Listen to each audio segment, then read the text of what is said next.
Fin d'année, nous devons prévoir le budget de l'année prochaine. Ça, c'est la règle. C'est pour cela qu'il y a un débat d'orientation budgétaire.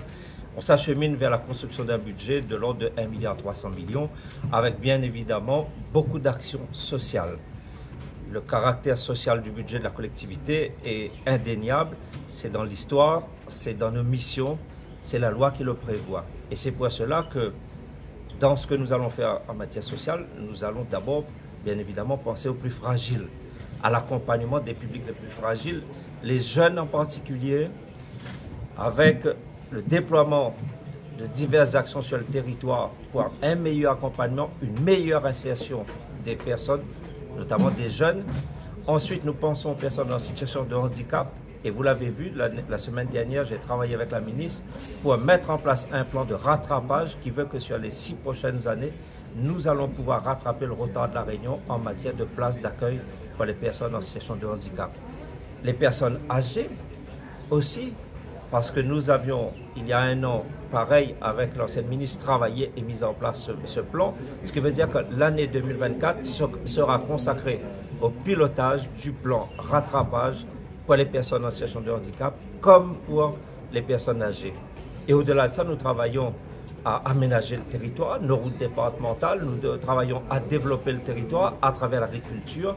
Et le plan AgriPéi 2020-2030 se déploie avec la mise de l'irrigation des terres, par exemple, avec le fait que nous rattrapons près de 800 hectares de terres en friche qu'on va remettre en culture. Nous tendons vers la sécurité alimentaire. Et puis, il y a le volet écologique avec tous ces changements climatiques qui veulent que le département doit être un acteur, et nous le sommes, en matière de transition écologique pour protéger la biodiversité, la plantation du plan 1 million d'arbres, le déploiement du plan 1 million d'arbres, et puis tout ce qui touche aux énergies renouvelables au sein de la collectivité. Donc, un plan qui se déploie avec le cœur de métier, l'action sociale, ensuite les aménagements, la transition écologique. Vous avez parlé d'un budget contraint? Oui, parce que le département, et c'est le problème de chaque année lorsque nous devons construire le budget, le constat c'est que les recettes n'augmentent pas. Et même, nous avons des recettes qui sont en diminution, par exemple les droits de mutation, parce que l'immobilier ne se porte pas trop bien, tout le monde le sait, donc les recettes de droits de mutation sont en diminution. La taxe tabac, c'est une bonne chose, n'augmente pas, parce que pousse les gens moins consommer la cigarette.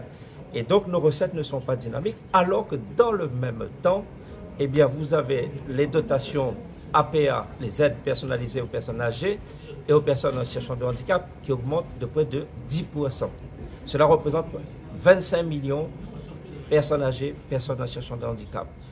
Les frais de personnel augmentent aussi du fait de la revalorisation des points d'indice. La vie chère sur les dépenses de la collectivité, les dépenses courantes, grèvent le budget de quelques millions.